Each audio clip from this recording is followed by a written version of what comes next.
what, dude? That's whack. So I'm glad they got rid of that. You guys see Ramby? Ramby. Surprise Ramby appearance. Tiny. Surprise appearance. Let's go, Ramby. You want to know who's winning all the tournaments? All the people you saw grinding Wi-Fi every day. I wonder why. Can I say I've learned a lot actually from people being toxic towards me and my commentary specifically and gameplay, honestly, like rewatching VODs and honestly, it sucks and it's not cool to do, but man, first off, you need to figure out, like, are they just being a dick? Like, is that what's going on here? True, I think that's the main skill. That's the main skill you have, where it's like you can like separate the two, right? Like, okay, this guy clearly being a dick. This guy definitely coming off rough around the edges, but like I get it. All right, like I can get something out of this. I've seen people talk about Rob's placement on the tier list lately. People are dumb. They're putting him like top 5, like argument for top 1 is what I'm seeing recently. I'm like, are you serious? 10. No, not top 10. 5. Maybe. I think that's. Oh, so you're a top 10 maybe, or okay? No, not like that's a stretch though. Dude, no, I don't know.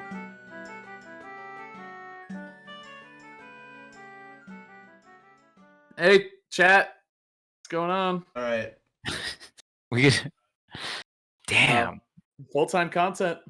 Is this the world you want to live in, Has? I don't know, man. That job sounded pretty crisp. I'm good, big dog. Dude, I have so much shit to do for work tonight, though. So it's not, it's never that much better on the other side. Oh, what's happening? What's going on? We're live. Yeah, Tweek is live. Yeah. Okay, but what does that entail? What does that mean for? Okay, I'm trying to decide right now what that means. Moving forward. So,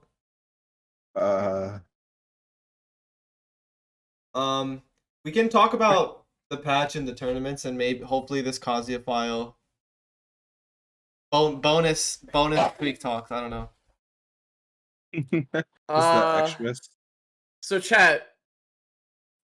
Here's what's going on. Run down Kazuya like pretty quick if we had to redo it. I think we should just talk about other stuff. Yeah. So chat, we recorded a whole hour because Twitch wouldn't let Tweek go live. Yeah. So we recorded a whole hour podcast and then it just stopped in the middle of us talking about some shit. And now it lets us go live and the file is kind of maybe corrupted. So we did like it's like a lost episode maybe. So kind of exciting actually. Someday the lore. You'll get to hear someday you'll get to hear our Kazuya analysis. We gotta at least give him a TLDR, like a 5 to 10. We could give him a 5 to 10 minute TLDR of like our thoughts of Kazuya. I'm not doing it. Damn. I'll do it in like 2 bullet points, okay? Okay. We all think he's too polarizing. We think his double jump sucks. That's not good. Like it sucks for neutral and approaching and all that other stuff. We just think he's too polarizing. Like, yeah, if he hits you, you're gonna die. But getting that hit and getting that on people who are willing to camp you out for 6 stocks or 9 stocks or however many is going to be tough. So he kind of falls in line with Ken, Ryu, and I said the extreme examples, Ice Climbers, where, you got the 0 to death clips, but getting them is really hard, and they're obviously flaws in their gameplay in other ways. So there you go. I think that was pretty good. No mobility, lol. Oh, yeah. Or like kind of sort of mobility with armor, but it's like really short, and none of it's retreating. It's all committal. And then Reflector is also committal. Like, you're just going to have really bad... Like, characters that have to fight you, like, you'll probably destroy them. But characters that don't have to fight you... And there's a lot of good characters that don't have to fight you in this game. Oh, okay. I got to tweet it out. It did not tweet it out. Okay, so, yeah. TLDR, he might be good. Decent. Maybe high tier. Not top tier. Riddles thinks Terry's better. Riddle said Terry's is better. Yeah, it's a key data point that we had for sure. Could be a what are those called? Knee jerk reaction to playing him for a few weeks and having years of experience on Terry. But and kind of the timing of Riddle's his tweet too. It's like you kind of hit that thing with the character where like it's really exciting and fun to like learn all the new stuff and see it kind of come together. Then you plateau a little bit and you're like, ooh, actually, I don't know if this is, for me or like I'm not learning that much. Against harder stuff, like well, and people are learning the matchup too. So fighting against Kazuya is going to get easier as time goes on, basically, in my opinion. Right. I think an argument to say Terry is more well-rounded, right? Yeah. Which in terms probably like I'm pretty sure that's what he meant when he said Terry's better. But like I think that's like a very solid argument. Like crack shoot is really good. Like Kazuya's, I think everyone kind of overrated Kazuya's projectile and his recovery right when they first saw it. Right. I think that's like the big knee-jerk thing the community had where it's like people saying Kazuya might be top 10 or something like that, because like you're like overrating the projectile that you saw and the recovery. But then I think people are starting to figure out that the recovery is like kind of meh. Projectile is definitely like ultra meh. All right, so Yeah, that's you our guys want to talk TLDR. about some of the tournaments that happened, or do you want to Yes. talk more about the patch? Well, we could patch, right? The I think patch we go isn't that patch interesting. I think we talk about tournaments. Yeah, the patch. patch is whatever. I mean, what's the Min craziest got thing about the nerfed. one craziest thing about the patch was like the Mithra air dodge, right? Well, I think. think people want to hear what Ping has to say about Min. I think that's worth diving into for a second at least. Oh Yeah. yeah, dude, she's dead. And actually, the only reason I'm winning is because I'm so good. Like, Oh, that's there we go. you know, like my there. character's dead. No, Dang. what? That one frame up smash didn't change anything, and her recovery already sucked before. That's not what made her good. Yeah. She's the same character. She's still killing you from halfway across the stage off non-committal moves. Against some characters they are committal, but yeah. All right, sick. Yeah. And some me stuff that no one cares about probably, and then Oh, that was a lot. There was a lot of Yeah. me stuff. I don't even know what specials was what. There's like I'm like that move where he like punches you like 30 times, then like uppercuts you. I think that got buffed or something. Some other moves got buffed, but you have to run the flip kick in order for that character to be even remotely viable. So correct. The ones that got buffed didn't matter. Does not matter. Oh, they have like Bowser shield break now. Oh. The down B shield break. Me brawler has right, but then you don't have flip jump. Yeah, I know. I'm just saying. Yeah. Okay, so troll me builds definitely rising up in stonks. So yeah, invest in the troll me builds. They can definitely do a little bit more now. And yeah. Oh, Banjo got buffed. That's actually goated. More Banjo buffs, please. Bayo got buffed. More Bayo buffs. Bayo buffed. Yeah. The jab was really nice. Sorry. That was a really nice buff. Sickest kill screen in the game now, by the way. Just like no way. Oh, stop. Wait, what are your guys' favorite kill screens of the game? That's actually a great topic. I love talking to people about that. It's Bayonetta's jab now. What? Oh, stop. What was it before? Doesn't matter. Dude, Game & Watch, if he ever gets the is it down or up throw? One of the throws very similar. One of the throws can kill you off the top at like 200 something %, but it just has your stock icon in the hand. That joke is so funny to me. Yeah, I like the troll ones. The troll kill screens are the best. Oh, I'm lame. I picked a cool one. What's your cool back one? hit? The back hit of Richter's down smash. It looks so cool. Like the other side. Yeah. You don't even know. You don't even know. It looks so sick. What if I was just like Shoryuken? Like that's the coolest one. It's up there, dude. Dude, I really like Diddy Kong's forward smash. Really? I thought he was gonna say like Diddy Kong's like down air or something. Some mad lame. I mean, Diddy Kong's neutral B explosion is hilarious. Ooh, that one sounds good. Yeah. Diddy Kong up smash. Up B's pretty funny too. Up smash. The barrel explosion is pretty funny. Yeah. You know which one I hate the most? You can't see anything when it happens. Like it's just an explosion. Like it's so hard to tell what's going on. Yeah, the popgun explosions. Like funny. Finishing touch is pretty cool. I hate Fox's back air because I know it's not real. That's the one I hate the most. Yeah. Ugly anyway. Oh, the move kills at some point. Like, yeah, because they're like 250 or something. I think they should buff that move. No. No, he's good. So other than Nintendo forgetting to buff Fox, I guess that's all he just got about buffed. patch.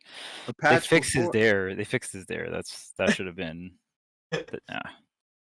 Dude. All right. Let's. This topic gets way too sensitive with me.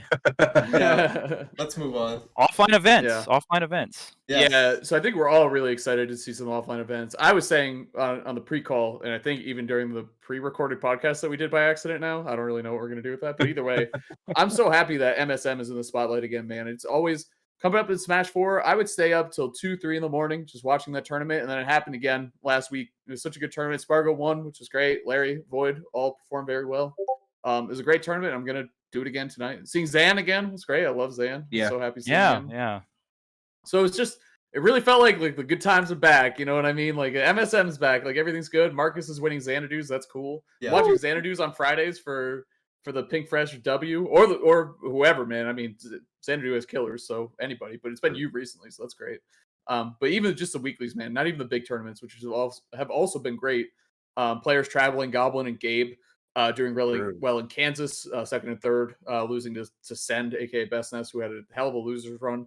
It was just a really, dude, it just feels, it's great. On the weekends, I just have Smash on again. It feels awesome. Staying up late watching dumb weeklies, like I'm just having a great time. So, speaking of weeklies, oh my goodness! All right, so the other was it last week? I think it was last week. 404 happened, and player 1 and Omega upset. I think that's the way it went. Fatality and Cola. I'm not sure. Maybe it was swapped how that happened. So that was winners finals, and then Fatality and Cola played in losers semis of the tournament. So Cola wins, gets into losers finals, and he goes down 2-0 against Omega's Joker, right? Do y'all know what character he pulled out? Mario. Bro, that joint he won the whole tournament, right? Crazy. Yes, did he win with Mario won in the Grands? Tournament. So he won set 1 of Grands with Mario, and then against player 1, and then he switched to Snake in set 2. That is weird. The Cola Mario was so raw. Like it was so entertaining to watch. It was like one of the craziest things. Since when? Because it like came out of nowhere, it feels like, and everything was on point. Like you know how fast Cola plays. Yeah. So it was just like, whoa, yo, what's he about to do next? Like Mario movement. Damn. It makes sense. It makes perfect sense with Cola as a player, man. He's just so we complimented him enough on this podcast, honestly. Like he's just so sound in his movement and his combos and capitalizing all. It lines up. I think we all have Mario very high. I just pulled my tier list up. I have Mario at like top 15, top 10 area, and I think everyone's kind of he's really good. You were playing against someone for a long time, and like they're a really good player. They're playing their main, they switch to Mario, and it's like really good too. It's like, oh shit, this is scary. He's a scary character, man. He's got a lot in his kit. So wow, I didn't know Cole. He's like simple too. He falls under the simplistic like Wolf Palu picks that are just like, this is very simple. Get the job done. You have a very wide range of tools, right? You have like a couple weaknesses here and there, but you know how to compensate them because you know about the game. And like execution wise, it's nothing crazy, right? Like Mario combos aren't too great. Like you still have to be clean, obviously, to execute some of the harder things like that are a little tighter, like a 2-frame down tilt into a perfect turnaround, double jump back air or something like that, right? Those are like a little tighter, but like for the most part, I mean, I guess even knowing some of the fast fall timings on some of your up air stuff, knowing what to fish for to get like the big damage combo or the kill off the top with platform extensions and blah blah blah. Yeah, Scola definitely sounds like a player that could abuse some Mario shenanigans.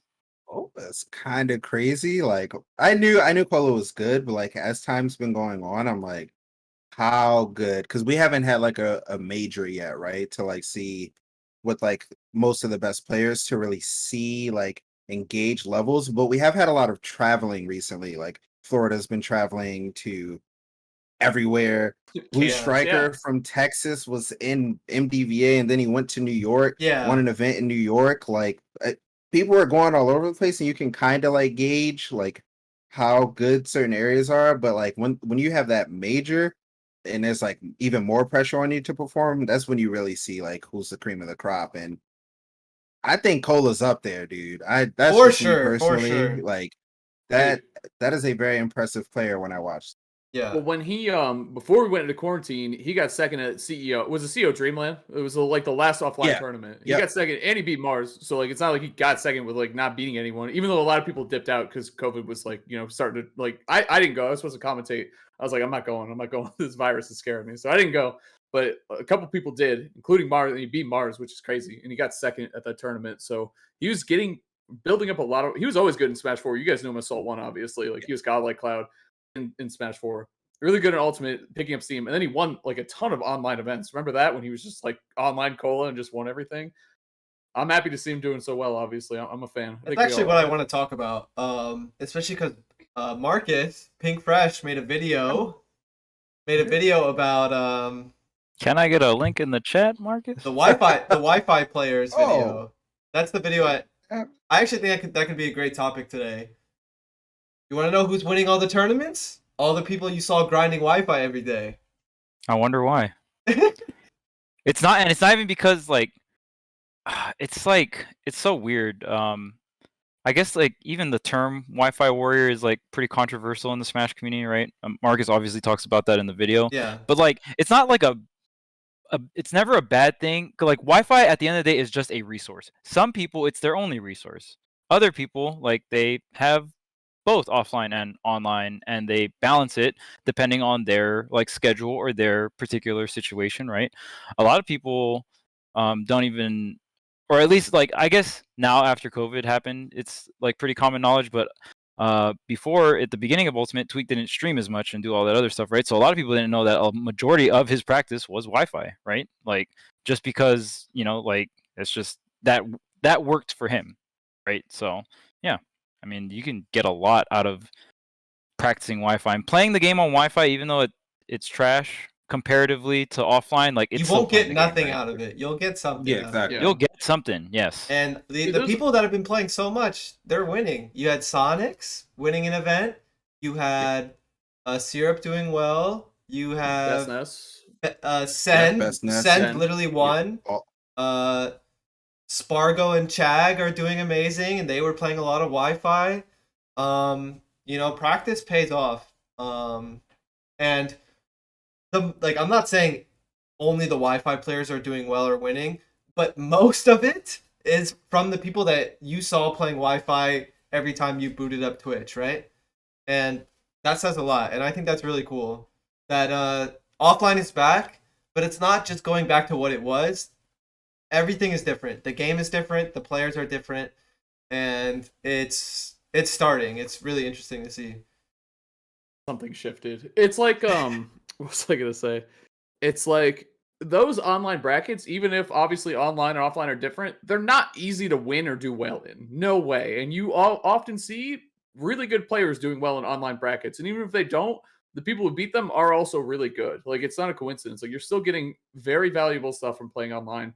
And we're going to see that, obviously, it's going to keep carrying forward. And I cannot wait until, like, the real... I don't know what the real, like, first major is going to be. I don't know yet. I can't remember. I don't know if any of you... I guess, like, Riptide. Yeah, I don't know what... It depends, because I feel like everyone has slightly different thoughts on, like, what a major is. Yeah. But I think Riptide is, like, enough to, like, be in the conversation. Yeah. Well, there's that France tournament too before Riptide. I know that's like starting to get pretty stacked. Like a lot of Japan talents coming. I think that's going to be the first like international level tournament, not like a full blown scale. Because the way I look at it, at least, like you can slap the word like the buzzword major on anything you want, but like realistically, it's like okay, there's regional level events, there's national level events where it's like the top players from like a nation, right, compete, and like Japan has a lot of national level events because a lot of their top players come out to their regionals, which just makes them national events because Japan's like so small or whatnot, right? And then the Collision Invitational that we went to, what was it called? Momentous. That was like a regional level, right? That was like Northeast America. And then after national, you get international, where it's like multiple, nations. It's like top level talents come and compete. So I think the week before Riptide, there's a tournament in France where there's like Japan talent, Leo and Meister are confirmed. I think also like Larry and some other like NA talent is going as well. I think Charlie's going. So yeah, that's going to be pretty interesting seeing. And Riptide's another international tournament, I believe, because I know Leo's going to it, right? So it's like, well, we're not going to be getting right into like Evo level, like everyone is here. Like if you're not here, you're screwing yourself. Like you almost have no choice but to come here level tournaments. But we're slowly getting there. We haven't talked much about the Japanese tournaments that happened. Dude, he is always the first player that comes to mind. Oh my god, T is so good. T Pac-Man. He suffered in Smash 4 and he is reaping the rewards. He is so crazy. It feels like now currently post quarantine, post Wi-Fi era, which that was a really important era, by the way. Wi-Fi era is like extremely important to like the story of Ultimate. Yeah, it's pretty cool now. Now that we're done with it, it's cool. It's like cool Well, looking filler back, arc like, anymore, right? Yeah. Like, the filler arc. Yeah, it's like, In oh, the looking back moment- on that, that was pretty cool. In the moment, it's torture, but right now it's like, yo, like we're like war veterans, you know? yeah, it's like a whole training arc, like Yeah. for the tournament arc. But when I look at Japan, I see 3 players that are like beyond everyone else, and then there's like a tier like right under it. Those 3 players are Okay. Zach Ray, T, and Proto. Okay, yeah. okay. I'm I glad was it's what wondering I who the third one expected. was. If I was gonna get thrown off, it was gonna freak me out, but that's what I expected. Yeah. They feel like they can go like to any event maybe in the world and potentially win. The other few right below that are like Ken, Kome, Shuton. They're a little less consistent. Ken's very consistent in Japan, but not across everywhere else. But when I like tune into a tournament and I look at the title and it's like Sakurai, T, Proto, I'm like, oh, this is about to be spicy. Yeah. Because they bring like the highest level gameplay possible. So it's interesting to see like the winter events that are happening in Japan are like small events. There's only like 40, 50 entrants usually. But those are the names that are showing up. They'll have like Shuton, Ken, Proto. Like the most recent one that I think Proto won had Proto won, Shuton second, Ken third. And there's like other players like Hikaru and stuff like that. Like there's so many like big players at what seems like a local, but it's not because Japan's so small. It's just really cool to like consistently see Japanese events happen. And even if they're not giant like Kagaribi, they still bring like the top level talent. Yeah. And you can see like even on an off day, let's say it's just like a random day that they're holding a winter event or some tournament like that, you can see like still how consistent they are when they aren't playing like at their peaks. It's just interesting to me. Protoss Lucina is Bro. the first word that comes to mind is honestly, which is crazy because it's Lucina, is special. That Lucina is different. Like, Yes. what the heck? I thought you were gonna do the thing where we all say the first word that came to our mind. Oh, okay, 'cause- no, that would Okay, work. okay. That would not work. But what There's too was many the first words. word that came to you on mind? To Honestly, everyone's mind? It's so, dude, I feel so fucking lame saying it, but art, honestly, like that thing, that is a great loose. Like I don't play sorties. I don't particularly like fighting them. Like I think they're a huge part of Smash, and I respect them and what they do to the game. I do not enjoy them, especially not Lucina. I find the character pretty boring, honestly, but not Protoss Lucina. Protoss Lucina is sick. It's so cool. It's so fun to watch, and that's the type of player that you want to keep your eye on because if they take a character like that and make it look the way that Proto does, it's ridiculous. Yeah. It's weird because when I'm watching it, I can't tell. Like, I can see things happening, and I'm like, dude, this is ridiculous. Like, it's amazing. But sometimes it feels really hard to like understand what's happening that's making it special. It's like Lights Fox. It's like yeah, exactly. I'm like, there's like a few extra ingredients here, and it's really interesting. It's really cool. Honestly, I think comparing those two is probably as the best comparison you're gonna get in terms of, you know, taking a character that's usually what you'd expect, and then it's just not. Yeah, that like the steps or like the degrees beyond just clean, right? Like they're obviously clean, but like what like they're putting in more ingredients, like you said, right? So yeah, that is interesting. and he grabbed Min because he's a smart person, smart competitor, and he's been looking like the player to beat recently. I don't know. That's the thing about the top 3 in Japan. Like sometimes I'm like, yo, T is the best player in Japan. Then I'm like, yo, Zach Ray's the best player in Japan. Now I'm like, yo, is Proto the best player in Japan? So it's really interesting to watch their events, especially if all 3 of them are in attendance, because they usually perform really, really well. Yeah, and I think that's a good point too. Is like picking up Min, which is another top tier who plays a different game than his main. You know what I'm saying? Like I think that's I was like, wait, when you said that, I was like, yeah, that was a good pickup, and I was like, but why though? Like, what characters does it really help Lucina with? And I'm like, I don't really think it that obviously matters, but it's more about having the option available. You know what I mean? Like, and now you have to think about the counter pick stages for him. It's like, damn, well, I don't want to play mid-min, so I'm going to ban the mid-min stages, and you have to play as Lucina on tight quarters or something. It's like, oh, this sucks. Like, either way, it's like, it's just a great weapon to have in his arsenal, even if it doesn't necessarily help him out with like specific matchups. If he's just not feeling it with Lucina, he has that option available to him, and that's really powerful. I was about to ask Marcus, especially since he plays mid-min as well. Do you think Proto adding the mid-min to the lineup like gave it that like extra layer of consistency to his play to put him in that conversation with Zachary and T, or would you say that would have happened anyways? Ooh, that is a hard question to answer. Because I feel like mid-min would be a really nice recipe to like create what we're seeing from Proto now, but I wonder if it would have happened anyway. I don't know. Ooh, I'm not sure. I do know that Min it's weird because her archetype is like really bad disadvantage, really bad off stage, but like crazy on stage presence, right? And crazy advantage state. So again, she's very polarizing, but she does it from so far away. Yeah. And she actually ends up being a very consistent character. Like she's probably not going to lose a lot of matchups, and you can also just play like the long poke chip game, and then sometimes you kill somebody at 10 and you're like, well, it happened. So I feel like it does help him a lot, especially because so on some of the weaker stages like Smashville or in certain matchups, FD isn't the best. He'll just be like, oh, all right, Lucina, like I'm chilling. Yeah. So and he doesn't have to worry about like, and this sounds weird because Lucina's fast, but Lucina isn't like a zone breaking character, right? Like No.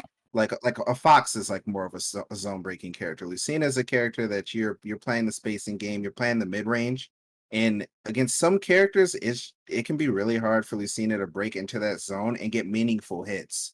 Where Min is literally an anti-zoner. I don't know who designed that. And she just sits across the stage and you're like, oh, you want to zone me? Okay, well, I'm here. I'm hitting you from over here. So it definitely helps. Like, let's say he runs into like a Samus or something. We're chilling. Like, you don't have to worry about, because everybody can learn the Lucina matchup, right? Like, it's very simple. For the most part, it's pretty simplistic. She's a very fundamental based character, but learning the Min matchup is completely different. So. Yeah, and I think that's a good point too, is that it kind of was what I was saying earlier, like it might not be for a particular matchup, but it's definitely something that's really, really strong to have. She's never going to be a bad character to pick up. You know, like I think anyone could pick her up and be like, okay, that was cool. Like that was a good idea. Like that could definitely work out. She's really, really well-rounded. And like you said, it's an archetype that's more important than the character itself, right? And she kind of brings something unique to the table like that. And in Japan, you never know what type of character you're going to run into. Like we see different on that top 32, top 16 graphic, we see almost every character on that graphic. You got to be ready for anything. So I think it rounds him out a little bit better. I think he's obviously a top player that can pick up any character. Kind of talking about how Cola did that with Mario, like a character that fits his playstyle that he could work with. Same thing right there with Proto. Like I think he could have pretty much picked anyone up. I don't know how you do the rushdown. I'm sure he'd be fine, but like I think this just that fit his archetype pretty perfectly. I think. And I like what Marcus said about Min being consistent. Like deceptively consistent despite having like the flaws. It's like the strengths are so great that even if you have to deal with the disadvantages of the character, you can still come out on top consistently. It's not like a do or die thing, like, oh, you didn't play it perfectly, oh, you lose. And I think something else I wanted to ask, especially because MSM is back. Ooh. And MSM did happen. That was a pretty exciting one. You had Spar going first. You had Larry. You had Void. Charlie, I think. A bunch of stuff like that. I was going to ask Charles, since Charles was there in person. How has that been? It was super fun. Just seeing the whole SoCal Smash community. It's been so long since just, seeing almost anyone from the Smash community in person. So it was super sick seeing everyone. It was like a giant reunion. Got to play friendlies, got to commentate. It was super sick. And I mean, even like Spargo winning was hype. But I really like the top 3 lineup. We got to see Falco play the bird. We got to see Void on the Sheik mainly, right? And then Spargo even brought out the Pyromithra on the reset after Larry kind of smoked him with the bird. So that was really, really fun to watch. We got to see a bunch of character diversity. Seeing Pyramithra offline is something I've really, really wanted to see. I think that's a character that's kind of like, of all the DLCs, like this is like a trend, right? DLC character drops. Oh my god, I'm seeing these 0 to deaths, or oh my god, I'm seeing like this tech or whatever. This character's crazy, right? And then time goes on, people like, I feel like the opinion like slowly drops, at least for the second fighter pass. I do think the second fighter pass is just like more impactful than the first one, just like tier placement wise. But Pyramithra is definitely a character where it's like, I feel like the opinion of the character hasn't been really falling off. Like most people are still considering them top tier, and I think only transitioning into Wi-Fi is just gonna kind of put more eyes on that character. So yeah, I definitely think Pyramithra, it's crazy. That character is really messed up. I actually think the nerfs were justified, like the nerfs that came into the patch. I don't think a character should have a directional air dodge that is fully intangible. Like like I'm already mad that this game you can directional air dodge to the ledge. I get it. We all want like somewhat balanced recoveries and stuff like that. But dude, if character has like, get him out of here, man. Like I need these edge guards to hit. I want. Like, I just want more like players that are more willing or more cleaner off stage to get more reward out of it. And I just think directional air dodge to ledge is just one of the like general mechanics I don't like. And then on top of that, it's like, okay, well, what's the frame window to punish it? It's like, yeah, like 3 to 5 frames. It's like, that's kind of a lot, but like that's still pretty, like you're almost 2 framing them, right? And like that can be tough. Top players make that stuff look easy, but like it's pretty tough getting that window consistently, right? And then after that, they're like, yeah, this character air dodge to ledge from this height, you're fully intangible. Like what, dude? That's whack. So I'm glad they got rid of that. You guys see Ramby? Ramby. Surprise Ramby appearance. Tiny. Surprise appearance. Let's go, Ramby. Ramby, open it up more to the stream. Let's go. Yeah, he's a rare sight. Okay. I love his name. Maybe rules. Yeah. I actually haven't been to any tournaments since Momentous, so I don't have much to say for myself. Honestly, I'm stuck in the Wi-Fi era still. Not gonna lie. I feel like everyone's like, we gotta break you out, man. It's like the ending of the training arc. It's like the final stretch of the training arc. So it's like, I think it's pretty cool because people that haven't been grinding super hard on Wi-Fi, they do have a little redemption training arc here, right? Because like nothing's gonna be back full. I think like it's gonna be like another 2 months ish, right? About 2 months until we get like the first really big like national or international events to start kicking things off. So players do have time, and I think if you were previously like a pro, 2 months to prep up and try to catch up to what everyone's done in the Wi-Fi, that's like pretty reasonable if you go really hard, obviously, right? So yeah, I think I'm super excited to see it. Everyone has been kind of like training a lot more, playing more offline. You can kind of like see it in other people's streams, and then like all these weeklies are coming back, and I don't know, it's like it's super refreshing because it feels like we're coming back to like this is the second version of Ultimate. Like it's a super different game. Like I know we've said that a lot, but like I just cannot emphasize how different this game is to before when quarantine It's started. The most exciting part, honestly. It really is. Like it's like a completely clean slate. Like yes. With offline tournaments coming back. Like this game is barely even comparable. Just because the individual patches weren't significant, but we got so many, and we were gone from offline tournaments for over a year that it really added up.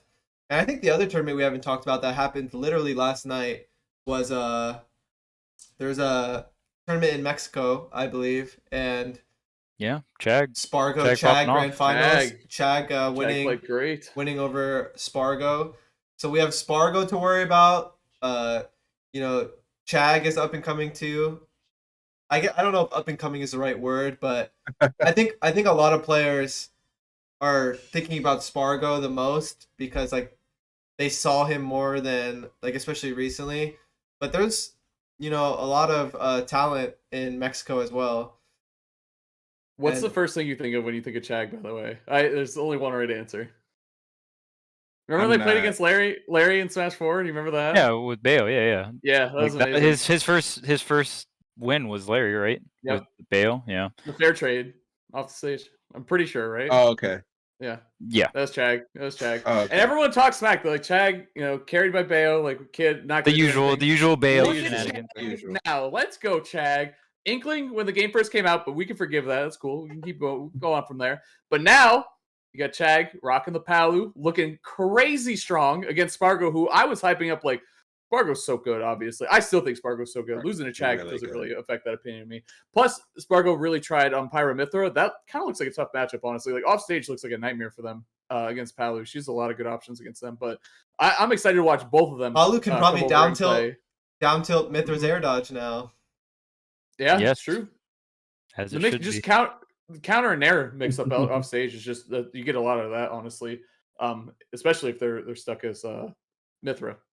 So we'll see, man. I'm excited.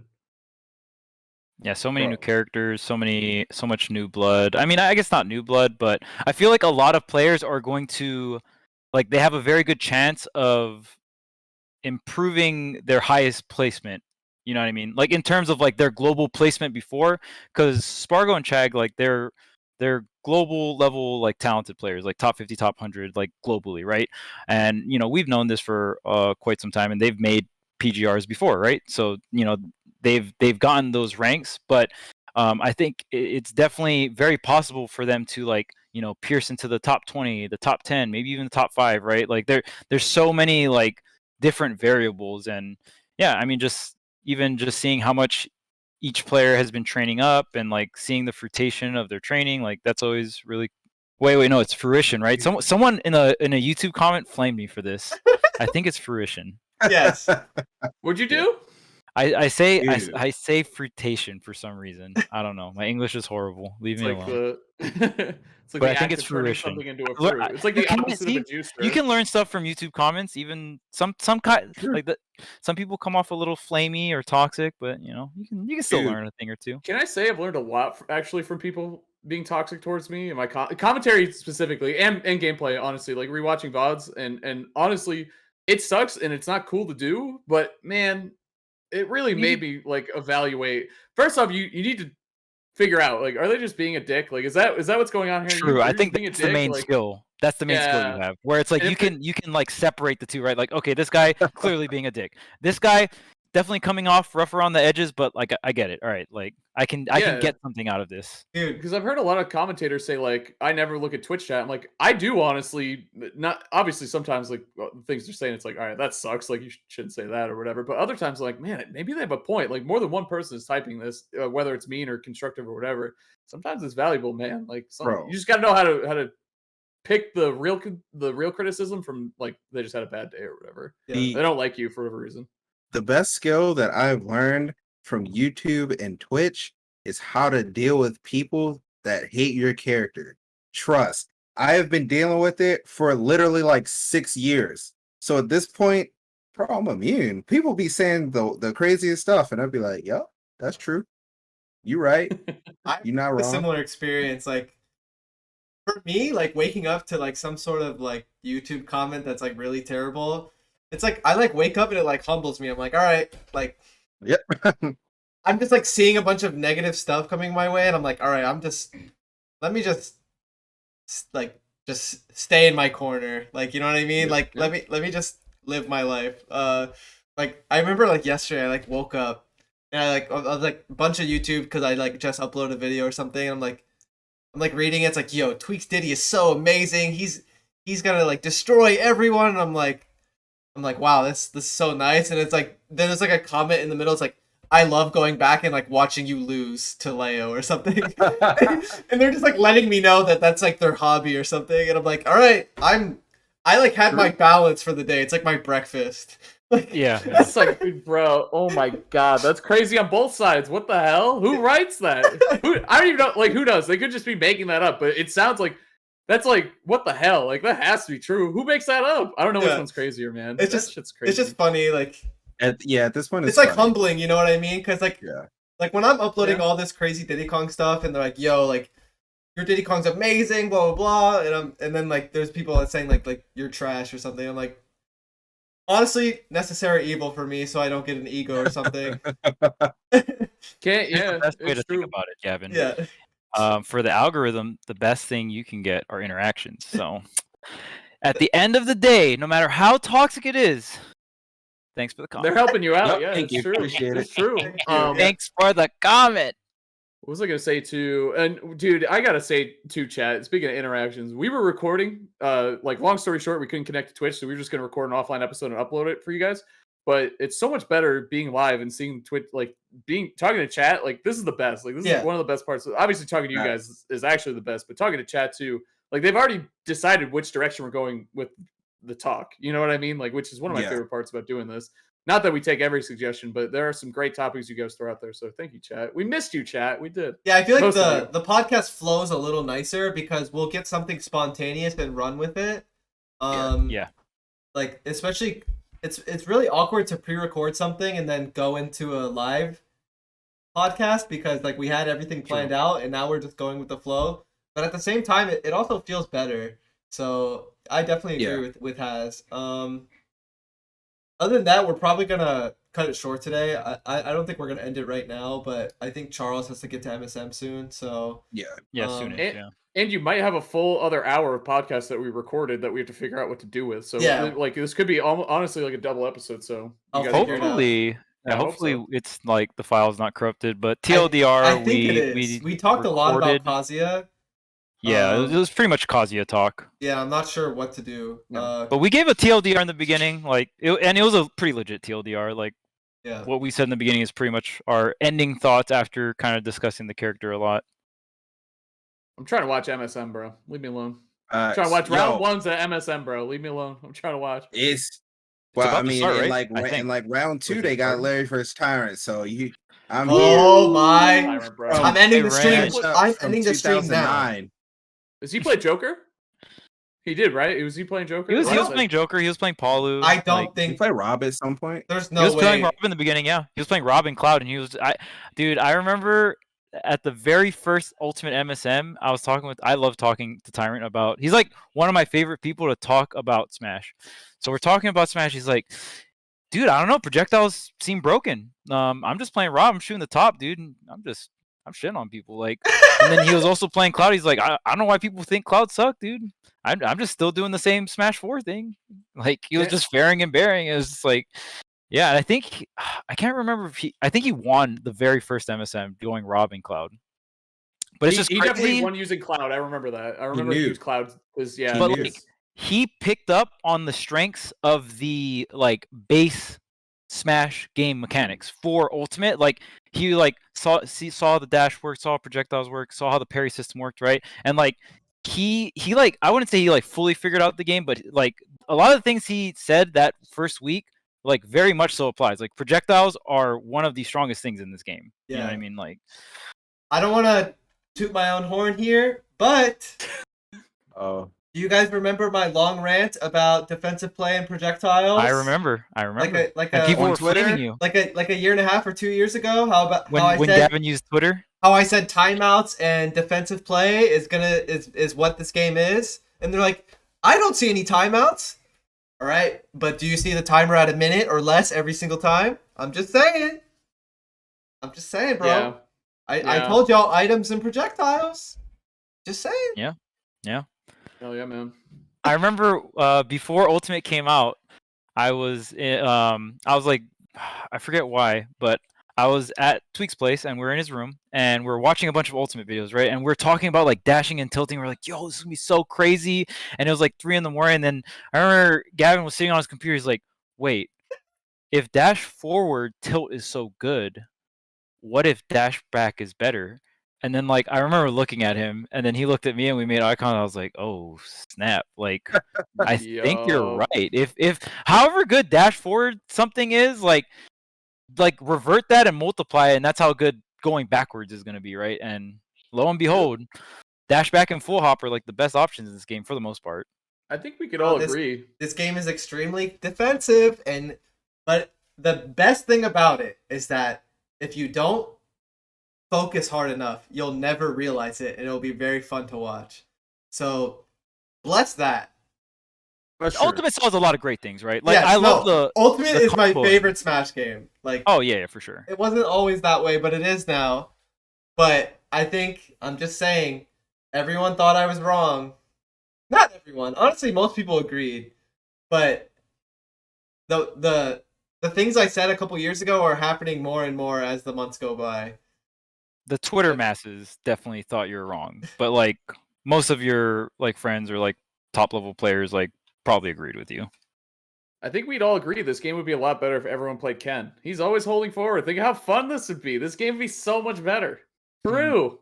Mm-hmm. Let's just agree. Let's just agree so he doesn't get angry with us. Yeah, just agree so the Ken player eventually goes away. Okay, agree. Yeah, man. Totally. Cool, yeah.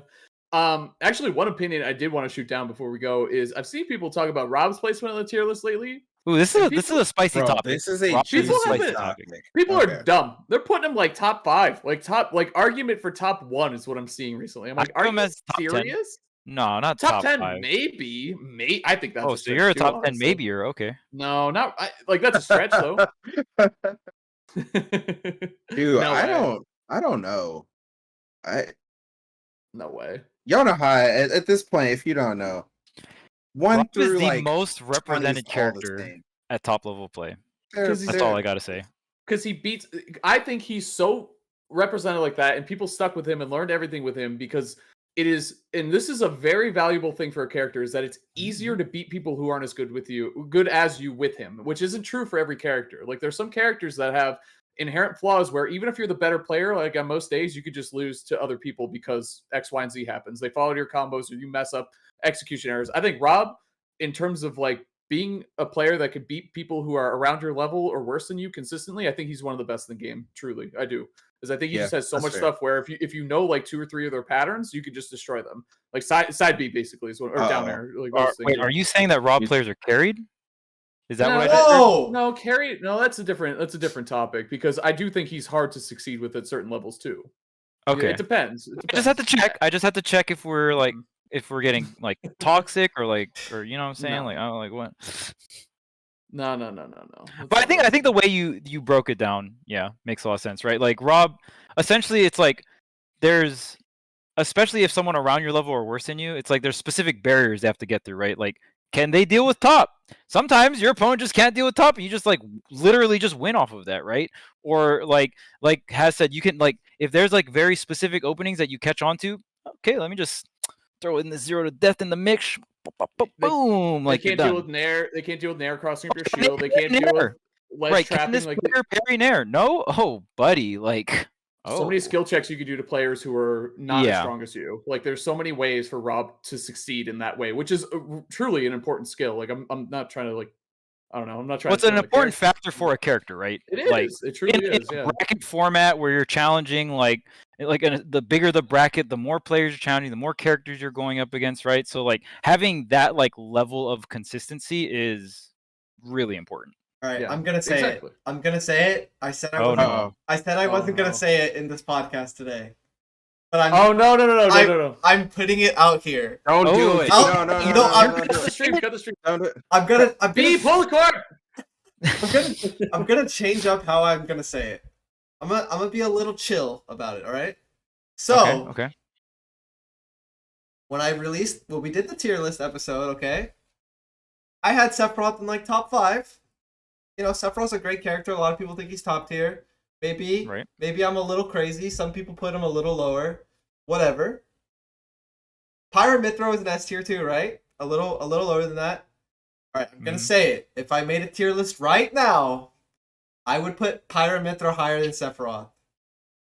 Damn. And I'm gonna say one more thing. Haz is already looking down. I'm gonna say this is our secret knowledge, dude. What the heck? I'm gonna say one more thing.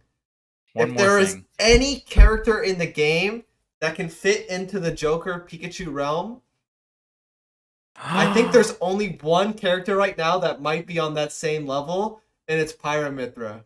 Damn, he said it. All right. Goodbye. All right, yeah. Just drop it. That's it. I think that, I mean, that statement in itself is pretty like, whew. It's It's hard because it's like they're definitely volatile. They don't have like the disadvantage nullifiers, right? So that advantage state or the neutral. This is like this is kind of like min area where it's like, okay, you're volatile, but the thing you're really good at is the thing that happens the most is neutral, right? Like if your like strength is neutral, is like one of them is neutral, that's like the best thing to be strong at, right? And if you're thinking of consistency, because neutral usually happens the most in this game, right? In terms of like all the different phases or things that can happen. So Mithra neutral is kind of free. Not gonna lie. Free neutral. It doesn't get easier than that. Yeah. It does not get easier than playing Mithra. Point the yellow stick at the bad guy. Just go. I know we only have so many data points to go off of with this character, especially offline, but last night Spargo didn't switch off of them and lost to Chag 2 sets in a row, basically. So if it wasn't for last night, obviously, like any data added in, like to the small sample size is gonna rock the boat one way or the other, but it didn't look good, honestly. And not having a good matchup against Palu or potentially a volatile matchup against her, who knows? Maybe Spargo was just playing it wrong, but I have a hard time believing that because he plays really well. So maybe it's a character thing, maybe it's a player matchup thing. I don't know, but I was definitely leaning that way as well, Tweek, for a while. But last night happened, and it's like, I don't know. We'll see. Well, you know how I am. That type of stuff will never even like watching a tournament goes like one ear out the other in terms of my tier list and like or like how I view a character. I just watch the tournament, but yeah, I don't know. Maybe I'm crazy. I don't know. Sometimes I just think it's too easy for that character. Like they just get the job done, and like there's nothing you can do. Yeah. Playing your pyramid is not fun. This is a problem. Gavin can't pick up a character. Like the moment he touches a character, that character's broken in his head. Like it's just he cannot figure out the character gap or the skill gap. He's like, bro, I never lose on this. I'm like, Gavin, you never lose on like 30 characters. Like on release, Gavin made like everyone think, or everyone at his like house think that Ridley was broken, and we all know that Ridley's just not like and Donkey Kong, just a player and diff. Link, player and diff, Crom, dude. and Wario, and wait, some of those Wario was kind of messed up. Wait, I was gonna say, hold on, some of those were true. Crom, well, okay, Wario was actually Wario was. Crom. Oh yeah, pre-patch. B, when she was walking out, she said playing your Pyramithra is not fun. She exposed you, dude. Yeah. He plays Pyramithra. Get him! I have been playing Pyramithra in the shadows. It's not anymore. It's out there now, dude. Yeah, it's out there. I wasn't gonna say anything because I don't know, but I'm just saying that character is messed up. I was saying this to you, and it's kind of how the conversation started. Is they remind me of PT a little bit, where it feels like not that they don't have any weaknesses, because there's only 2 of them too, so it's a little less polarizing. But it's like you could play if you feel bad in the position with one or the other of them, you just switch the other one, and like you get the opposite. It's like, all right, this. So do you want to know what I do? So I play Mithra and win, and then once they're like at like triple digits or like they have to guess while being juggled, I'll go for a kill with Pyra. Or like if they're at the ledge, I go for a kill with Pyra. And if they get back to neutral at all, I go back to Mithra. Pyra is literally just Charizard for me. And and I just play Mithra no matter what. It's my biggest complaint about PT is like they get all the advantages of the characters, but then they don't have to play the disadvantages if they get away with it. You know what I mean? Whoa. Yep, PT has all the disadvantages. God. The switch is not seamless like Pyramithra. Well, that's what I'm saying. You have to get to it, is what I'm saying. Yeah. With PT, you have to get to it. But yeah, I think it's actually better that if you're gonna have a character that switches between 2 or 3, I'd rather have like 2. Obviously, it just depends on how like tuned or overtuned or undertuned the characters are, but like when there's 3 and it's a specific order, you can't like, you know what I mean? Like you can't go from Charizard to Ivysaur, right? Like you can't like throw them off stage and just be like, all right, let me go for an Ivysaur dare right now. But Myth or Pyra, since it's only 2 characters that are switching in between the 2, like you can't do that. You can just literally switch to the one you want whenever you want. I saw that as a request. Like there's like a tilt switch for Pokemon Trainer or a Smash. That would be super switch. Cool. Isn't that cool? That's such a cool idea, but I mean, I wish you could switch in whichever one you want. I want to go from Ivysaur to Squirtle. Squirtle to Charizard, dude. Crazy. 0 to 80, then you're Charizard. It's like, all right, cool. Can I use the switch mechanic with Squirtle and then Stay Squirtle? Oh, dang, the fake out? Can I fake it out? Can I just get the invincibility and just be Squirtle again? No, Please? because that's not how it works in That'd be Pokemon. If you broken. switch, you gotta switch. You're a shiny hunter, you know this. Okay. Work in the games. Pokemon There you sucks. go. Can you U-turn and then just bring yourself back out? Is that a thing? No, you can't you do have that. to. Okay, No, okay. that'd be great. Can I just... I wasn't gonna say this, but now that Gavin said it, I've been thinking about this for a while. Uh-oh. What are we doing right now? This is Min-Min's we're a mid tier, destroying- bro. Oh, okay. Agreed. Yeah. Anyway, yeah, they up smash nerf, right? That's Yeah. what did Thank it. you. The one Thank you. frame. No, actually though.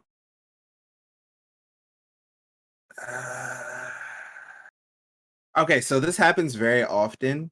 I very much go between Min is absolutely unfair and Min is top 20.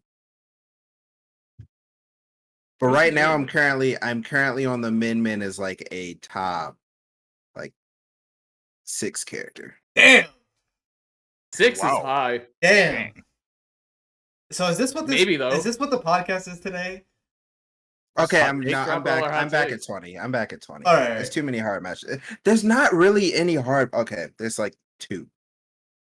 To me, she's on that like borderline between high and top tier. Like I just don't know enough yet. You had a hot take about a Japanese player, and I'm gonna force you to say it right now on the podcast. What is it? I don't remember. You said I truly don't remember. You said something about T. Sometimes I just say shit. Okay. T's Pac-Man? the best player in Japan. Yeah. Oh, is that my opinion? Haz and Marcus yeah. were saying they think T might be the best player in Japan. Yeah, that's fine. I'll stand by that. That's fine. And it goes like to the opposite what we were saying about Proto and Zachary. Zachary has 8 characters. Proto has 2. T Pac-Man. It doesn't matter. You make Pac-Man work.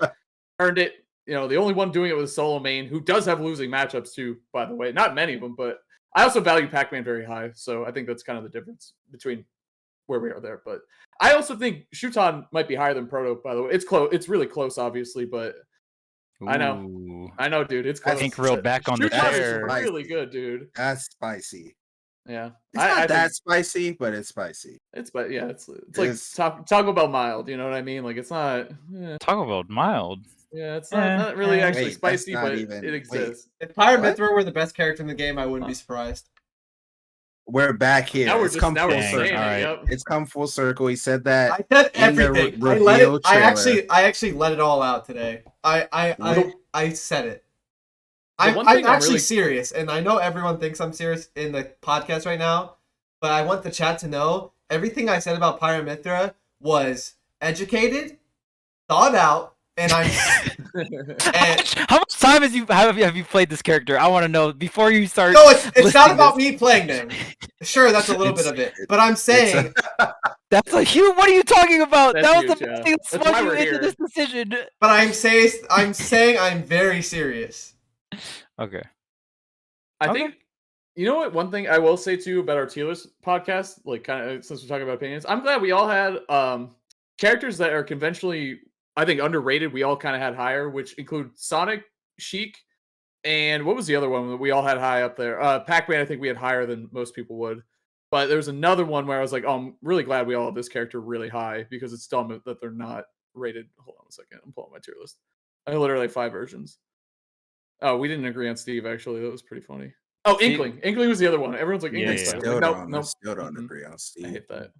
I know you don't. That's okay. I don't know what to feel about Steve. I don't know.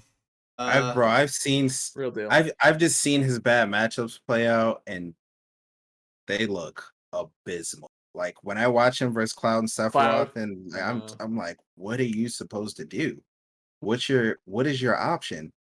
You can't even put the block down. They just hit you through it. So now you just Steve makes Diddy Kong work. That's true. But you also play Sephiroth, so No, I play. Oh, I'm sorry. You play Pyramithra, who also do very well against Steve. That's I don't crazy. play Pyramithra. We're not gonna say that. Yeah, I don't. We know. I don't. We I know. won't. You play I won't Diddy do Kong it. and Wolf, and at some point maybe you play Sephiroth. Who knows? Maybe not. Probably not. But I play Diddy Kong and Wolf and Sephiroth. Sephiroth, yeah. But there is a timeline has been created recently. You did it. I can't believe you did it, dude. Could have been off air. This could have been an off air conversation again. What is the title of this podcast going to be? Great question, chat. I don't know. Well, this is like the second one, so. Well, I mean, obviously it's going to be Kazuya for the clickbait, and we talk about Kazuya for a TLDR of like 5 to 10 minutes, and then we go into offline events. I think this file is corrupt.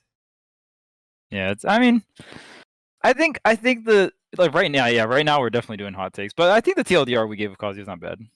Now you know what the hottest take is? Falco is the best spacey. No. This isn't your take. This is not your take, is it? Before they take me out, that's my last word. Wait. Oh yeah, he has to go to MSF. I was like, no, absolutely. No, there's no way. There's no way Charles. Dude, what if the camera came up and it was void? I would have been crying laughing, dude. I would have been. It's Larry. It's like Larry or Zenyu. The agenda's real. Don't let them fool you. No. Imagine it was Zenyu. If it was Zenyu, I would have lost it. That would have been so funny. Yeah, Wolf's the best, guys. No cap. All right. Come on. Easy. Yeah. Free. You think Falco's better than Fox for real? No. That's like it's Charles debatable. might think I don't. It's debatable. It's not even debatable. Yes, it is. Falco actually has like matchups that he does a lot better than Fox in. I don't care. Like what, Fox? I think he does better against heavies. I think he beats Fox. He like for sure does better against Bowser. He does do better against Bowser. Are you saying Fox? But so what? Are you saying Fox loses to any of the heavies? I'm saying Fox. It doesn't matter how good the matchup is. If the opponent is just good and edge guards Fox, it's over. That's facts, low key. That's low key facts. I'm not even trolling. Like you could literally just out neutral the fuck out of your opponent, and they just skill check. Like you skill check them when you recover, and if they pass the skill check, you die, dude. So the other day, Zan was tweeting about how he thinks like characters, I guess like Fox and Sheik, and he said Joker, but I don't agree with Joker. They are inherently worse in Ultimate as a game just because of the amount of interactions that they have to win. And I don't necessarily agree with that, but I do think that the majority of the majority of players aren't going to play in a way that makes it so they're more likely to win those interactions just because their neutral tools are stronger. So I can see some merit in him believing that that is a thing. And there are some people that probably agree with it. That's why a lot of people are like, dude, Falco's crazy and Rob is insane and all that jazz. But it's just interesting to see people's different takes on the game. And that's why sometimes I'm like, oh yeah, Mimin's broken. And other times I'm like, but right now she's broken. Give me a couple minutes and I'll literally just break down what like Fox is missing to be like top tier. Okay, so I don't think he's top tier. I just don't think Falco is in the conversation with him. Okay, no, but just hear me out. Okay, so the strongest phase that Fox is strong in, right, is when he has got his kill confirms online, right? That's when he's actually a threat because everybody in this game gets free damage. Everyone has a 0 to 50. No one cares anymore. Like everyone does their 50% or 30% bullshit combo in the beginning. It's whatever, right? So now you're gonna shield and go on the ledge, right? Because you're gonna take the grab. So like you don't have to spam spot dodge. You don't have to care about like as long as you don't get shield broken and he doesn't have a shield breaking move. I think up smash should shield break, but whatever. So anyway, you're on the ledge, right? Now this isn't a problem in Smash 4 because you have up tilt to force the tempo of a ledge option, right? With being a very low committal move, right? These are check marks you need to hit. Low committal move forces opponent off the ledge. Fox doesn't have that. He has to down smash you, right? So, or go for a ledge trump, which also sucks in this game because you can fucking DI trumps. This goes deep, right? I'm just watching chat react to you saying up smash and break shields. That's it should. You what? If you're woke, you think that. All right. So anyway, back to what about laser doing more shield damage? So you have your opponent on the ledge, right? You can't force them to a ledge option. So what do? You stand by fucking roll, of course, and you cover jump with up airs, and your opponent is just going to normal get up, right? So now you have to win off of a corner scenario, right? So this is I'm just taking you through the thought process of getting a stock with Fox. These are all like this is the pains you have to go through, right? So you have to grab them because your opponent doesn't want to fight you because they're cowards and they don't want to interact with your shield either. And if they hit your shield and you up smash, dude, freebies. Thank you, dummy. Like, why would you do that? Like, this is the only way I can kill. Why would you hit my shield? So then you now have to get a kill off of a corner scenario because unless you go for a hard read on the ledge and you're just like crazy, right? Or if you're just like crazy at 2-framing with down smash. Just the one justification I'll say is if you're good at 2-framing with down smash, then you kind of skip this whole process, right? Yeah, but 2-framing sucks. Like that's a bad mechanic anyway. True. Facts. Okay. Thank you, Ken No, player. true. So now you have to get a KO with the corner. Wait a minute. Fox back air kills at 500%. All right. So now I have to literally get you to 500%, and I'm gonna have to do like 1,500 damage per game to win. Like Fox literally has to outplay you so much to win. It's crazy to me. And this only applies if you can edge guard. If you're dog shit at edge guarding, then like you deserve to just lose to Fox. Like you suck at edge guarding Fox. You deserve 100% deserve to lose to that character. Like 1,000,000% to lose to that character. And then if you're good at edge guarding, then like it just doesn't matter how good Fox is. Like you're just gonna throw him off stage. And they made side B easier to react to. They made up B. It's like the same thing. It's just a skill check. That's like all it is. It's just a skill check off stage. Okay, that's it. Okay, Charles. If you want to break shields and hit people to 50, just pick Ken, dude. It's so much better. Life is so much better, dude. Life's so much better. Damn. Okay. Everything you want, Ken has. Charles, you need to join my philosophy of you don't have to kill them. Oh, wait a minute. This is a game changer. We can just camp. We can camp. And we can camp together using what we used to use for our offense. We can use it defensively, and we can just camp everyone. True. You don't have to kill them. And then what happens if you don't try to force the kill? They kill themselves. By hitting my shield and I up smash. Yes. You don't have to kill anyone. Sheik, I don't give a fuck. She doesn't have to kill anyone. Inkling? Oh, Inkling can't kill them with their up air when you have range? I don't care. Just don't get hit. They will die in the process. Dude, when Ultimate first came out, people said Wolf couldn't kill, and I know you all saw that. Yeah, I remember. Because they were trying to force it.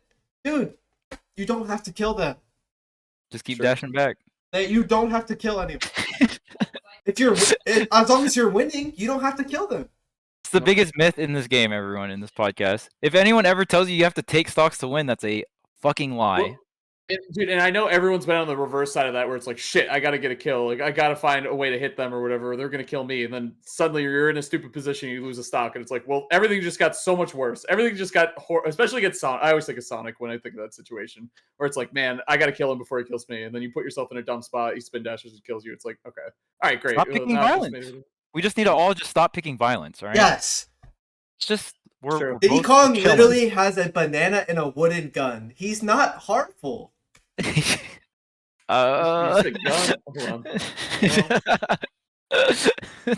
don't. That banana kind of dangerous, man.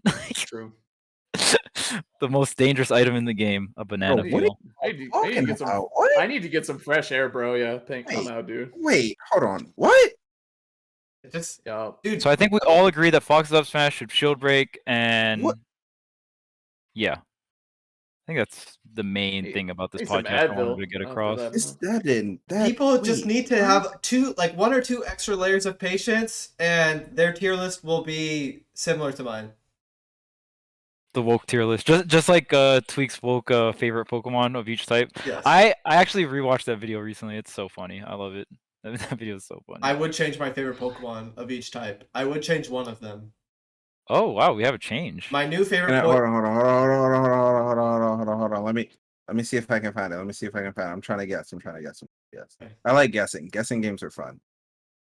True. That's why you're playing Smash? That's why I play Min Min. But you're not the one guessing, they are. Wait a minute. Yeah, it's fun. It's fun for both ends. Tweek, favorite, both ends. Okay, where's your list? Oh, I don't know where mine is. Okay, I see it. I could definitely say which types he wouldn't switch. I don't know if I could guess the one that he would switch. Hold on. He's definitely not switching fire. There's no way. You definitely don't switch the fire because he has a lull in Marowak for that, right? Not switching the ghost. Yeah, there's a 0% chance. Right, no. He is switching. He's switching. Oh yeah, share screen. Share screen. Okay. Why is this a topic? We're done after this. Okay. This is where you draw the line. We're a little rusty at podcasting. Wait, is that like a skill? Yeah, I'm level like 63 at podcasting. Okay, okay, watch it. Right. Okay. Well, okay. We can't see what is dark is, but we know it's Sableye. That's my favorite. Yeah. That's my favorite Pokemon.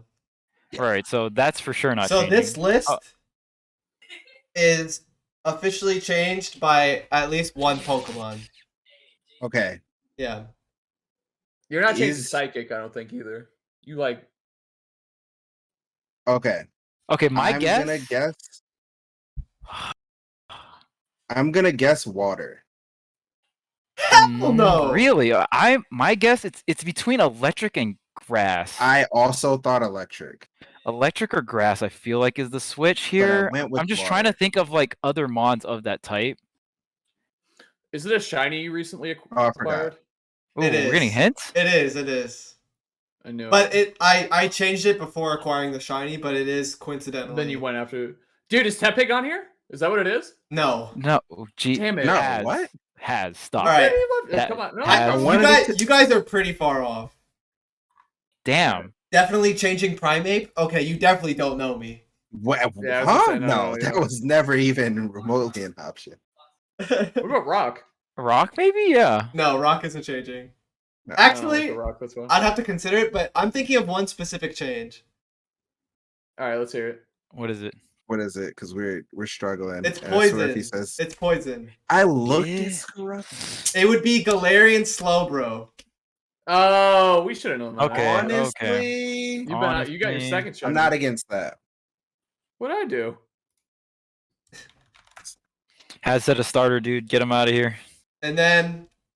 Oh, he loves Tepig. I love Tepig. Yeah, you should. You're right. You shouldn't have him on the list, though. I agree. I love Tepig. I might change Ice type to Galarian Darmanitan. Ooh, that's a good one. And I do not like the shiny though. I could change Rock. The shiny's bad, I could change Rock type to Crustle, but that's it. Yes. I love Crustle. Okay. I'm a huge fan. I think Crustle's my rock type in there. The square rock crab thing, right? Yeah. I'm a big fan of the crustacean. Dwebble's the first form. Oh, yeah. Dwebble, yeah. I love Pretty nice Gen 5 shiny again. too. Best X. Easily. Alright. It's not even close. Alright, MSM's on. I'm getting out of here. Yeah. Yo, can we get the host to MSM? Thank you guys for watching. We had a super in-depth Kazuya talk. It might be lost in time. Probably lost in time. But we gave a TLDR in the beginning of this podcast. So we do have a TLDR. So I'll definitely look into that. But episode 20 is a wrap. Episode 20. 20 episodes. Honestly, they went really well. It's good to be back. We'll try to get into a flow of doing this consistently. And thank you guys so much for watching. Bye.